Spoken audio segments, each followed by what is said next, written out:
এখন পর্যন্ত আপনার কান অবধি মমিতার চিৎকার পৌঁছায়নি? আপনি ঘরে বসে আছেন কি করতে? আমার তো মন চাচ্ছে বাংলাদেশ থেকে ইন্ডিয়াতে গিয়ে ওইসব ভাই বোনদের সাথে গিয়ে বলি,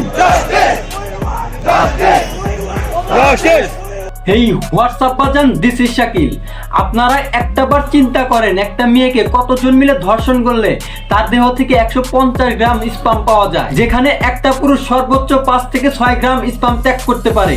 জাস্ট ইমাজিন কতক্ষণ একটা মেয়েকে গলা চেপে রাখলে তার চোখ দিয়ে রক্ত বের হয়ে আসে। দুঃখের বিষয় কি জানেন, একটা মেয়ে হয়ে অন্য একটা মেয়ের হাত চেপে ধরে রাখছিল। शरीर में कोई कपड़ा नहीं था, एंगल में एक पाँव बेड के इस तरफ, एक पाँव बेड के इस तरफ मिला गया। দেখুন কি ভালো আমাদের কলকাতা পুলিশ। আর যে মেয়েটা মমিতার হাত চেপে ধরে রাখছিল সে আর কেউ না, তারই কলিগ ছিল। কিন্তু মজার বিষয় হচ্ছে প্রমাণ লুকাতে চাইলে প্রমাণ লুকাতে পারিনি। বিষয়টা যতবার ধামাচাপা দিতে চাইছে ততই বিষয়টা উত্তাল হয়েছে। একের পর এক প্রমাণ বের হয়ে আসতে থাকে।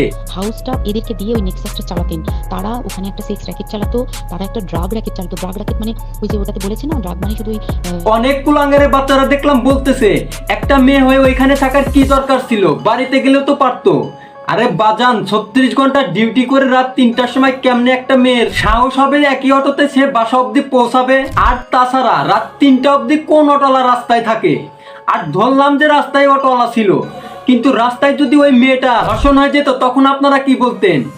একা একটা মেয়ে এত রাত্রে বাড়িতে কে যেতে বলছে? হসপিটালে থেকে গেলেও তো পারতো।